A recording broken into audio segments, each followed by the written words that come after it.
So in topic 4, part A2, we're talking about the criteria for an experiment. So how can you determine if something actually is an experiment? So you'll recall from earlier, of course, that the two key characteristics are a manipulation or treatment, that in some way the researcher manipulates the independent variable, and control of extraneous variables. So in this lecture, we'll tease out what these things mean. So criterion 1, manipulating the independent variable. So manipulation isn't something bad like this guy controlling these people. Nothing dark or underhanded going on here. In experimental design, it just means that different participants are exposed to either different levels of the independent variable or different levels of the independent variable at different times, like in our waitlist control structure. So here's an example from our study that we had at the start of this unit, manipulating the independent variable and the bystander effect. And it really was the smoke-filled room, but you learned about the bystander effect in general. So in this case, the independent variable was the presence of others, and researchers manipulated that. And that means they randomly assigned or varied conditions in the smoky waiting room. Maybe depending on the version of the experiment, experimental condition 1 was the waiting room with 2 other naive participants.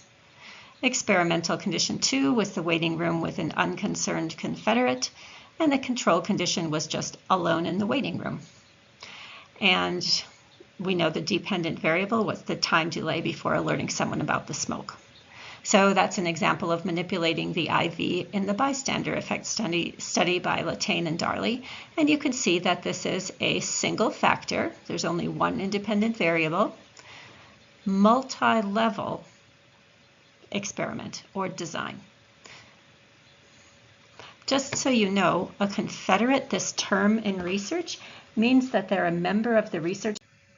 So another example of manipulating the independent variable might be a therapist who wants to know whether writing about trauma helps people who have just been dealing with trauma. And so the independent variable in this case might be the topic of their writing. Maybe researchers would manipulate the topic on which victims of trauma wrote. So all participants would be writing, but some would randomly be assigned to an experimental condition where they write about their trauma, or a control condition where they write about a neutral topic. And the dependent variable might be a reduction in their symptoms. So here again, you can see how that word manipulation is being used. Finally, in that example from our measurement unit, you recall the experiment of the guns versus mousetrap in the study that was interested in aggression and testosterone levels. So to simplify the experiment, we could say that the task is what the researchers manipulated. They randomly assigned participants to either an experimental condition where they assembled a gun, or a control condition where they played the children's game of mousetrap. And the dependent variables were their testosterone levels and aggression. So there again is an example of a manipulation.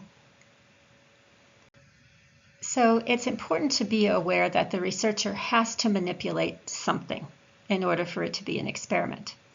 So let's change a little bit to the gun activity we just discussed. Let's imagine that they wanted to, really what they were interested in is whether messing around with guns causes increases in testosterone. And let's say they decided to test it by comparing male students who owned and did not own guns, and that's how they decided to test it.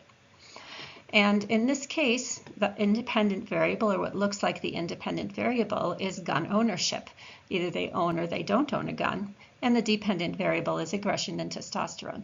So in some ways it's similar, and the topic of interest is similar, but this is not an experiment because there's no manipulation. The researchers didn't do anything to intervene in the independent variable. They just compared differences in the dependent variables between men who owned and didn't own guns.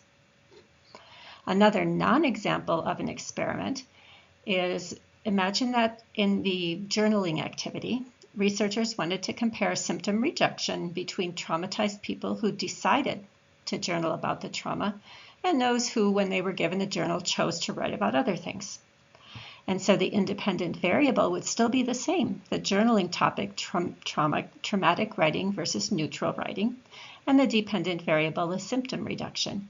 But in this case, the researchers didn't do anything to the participants. The participants made their own choice about what to write about. And so once again, no manipulation. This is not an experiment. Criterion 2 is controlling extraneous variables. So what are extraneous variables? Extraneous variables are any variable that could systematically affect the dependent variable and is not the independent variable. So anything else that could possibly affect the DV. So here's the independent variable. Here are our experimental conditions to which people are randomly assigned. And here's our dependent variable that the researchers hypothesized would be dependent on the independent variable. Now here's a problem. Here's an extraneous variable that could also affect the dependent variable. Here's another one, another one, another one. These extraneous variables, other things that could cause differences in the DV, have to be controlled by the researcher. They're problems. So we can consider extraneous variables as noise. So let's hypothesize that people in a happy mood will recall more happy childhood memories than people in a sad mood. And so what the researchers do is they either induce a happy mood or a sad mood in participants with a video, and they count the number of happy childhood memories. So here are the potential results. Ideally, in a world that doesn't exist, if the researchers' hypothesis was supported, we would have all 4s for people who are in a happy mood, meaning each person who was in a happy mood recalled 4 childhood memories that were happy, and the people who were in a sad mood recalled all 3s, just 3 memories. And so there's no variability in the dependent variable across conditions. This is a nice clean study. The mean or average of the happy mood group is 4. The mean or average of the control group is 3. But that's not realistic, because we know that mood alone doesn't control how many memories a person can have of their happy childhood. Maybe some people really didn't have happy childhoods. It has nothing to do with their mood. Or maybe some people just have more memories or better memories. So we know that in reality, it's going to look more like this. The first person in a happy mood will have 3 memories. The next will have 6. Someone will have 2. This one who's in a happy mood will only have 1. It might have nothing to do with the mood. And maybe the mean of this group is still 4, just like it was here. And here in the sad mood, we also have variability, and the mean is 3. So we have the same data, but we have a lot more variability. And this is a problem. So this is what we want to control. We want to control any factor that could contribute to this greater variability in these moods. And so we try to control for childhood experiences by maybe only having people who declare that they have had happy childhoods. Maybe testing people's memories before they participate to make sure that the people are about equal in memory. And by doing so, we can help make this a cleaner study. So let's look at some possible extraneous variables. So here's an example again of the bystander effect. Here's the smoky room this time instead of that fallen person. And we know the independent variable is the presence of others. And we had the waiting room in 3 different conditions. We know the dependent variable was the time delay before alerting someone about the smoke. What possible other factors could contribute to how long it took before someone was alerted about the smoke? It could be smoking habits of participants. Maybe individuals who were smokers had a greater tolerance for smoke, and so we might need to just use only non-smokers. Maybe the variation in the size of the room, maybe in a bigger room, People felt less concerned not because of the smoke or anything that was being examined, but just because of the size of the room. Or maybe there was variation in the density of smoke. Maybe in some cases it was more dense, in other cases it was less dense. Or maybe how rapidly the room filled actually made a difference. So the researchers would want to control all of these things and make sure they're similar for every participant, or those could affect the dependent variable.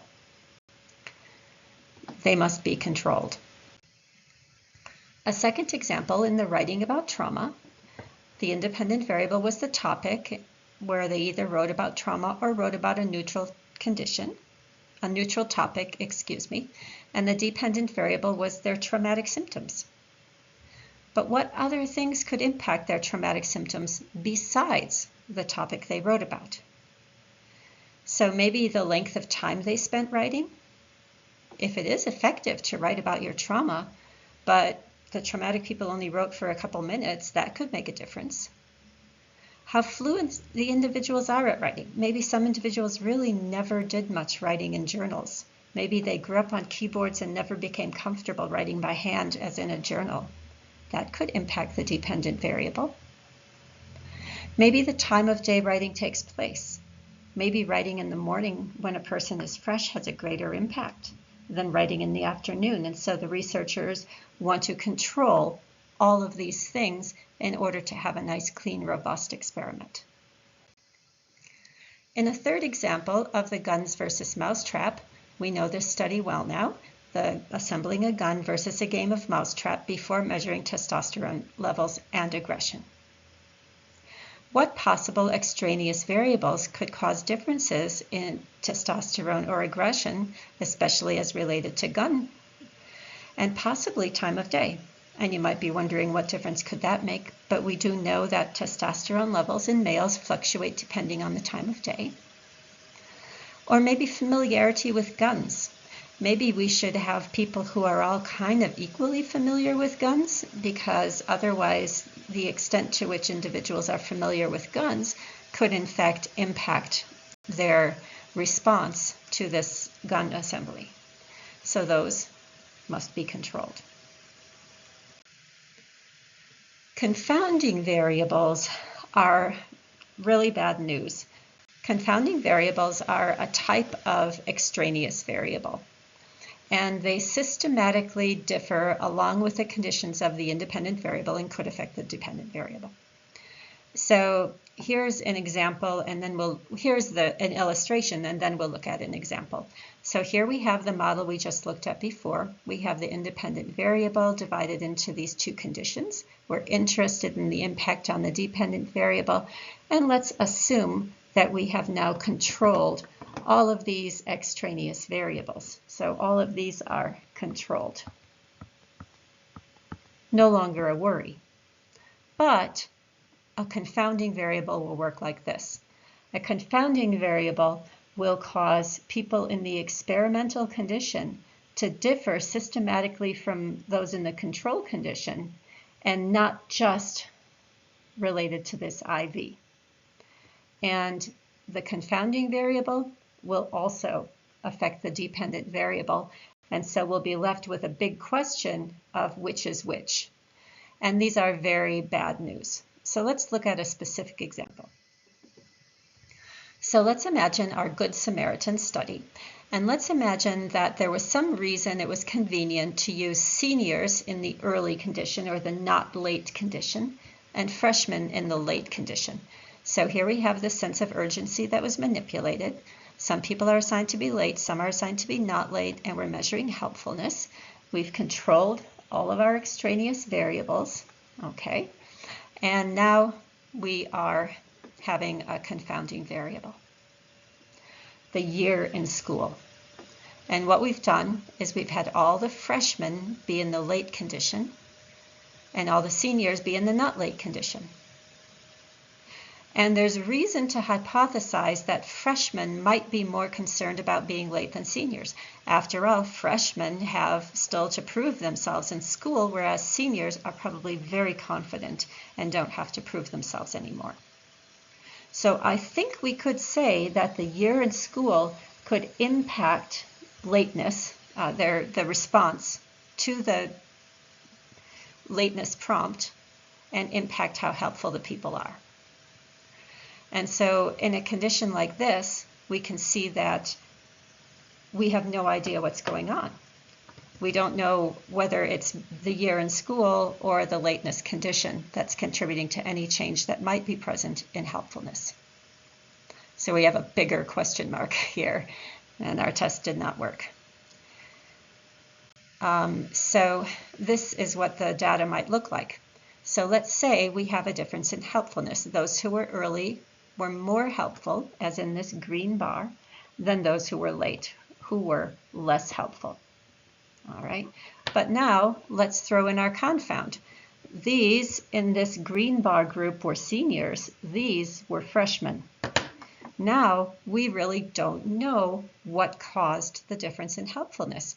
Was it the sense of urgency, or was it just that the seniors were more confident in speaking and less concerned about being late than the freshmen? So this would be bad news. A confounding variable are things that you should avoid at all costs because they threaten the experiment's internal validity, which is almost like the structure or foundation of the experiment. And we'll talk about this more later in the module.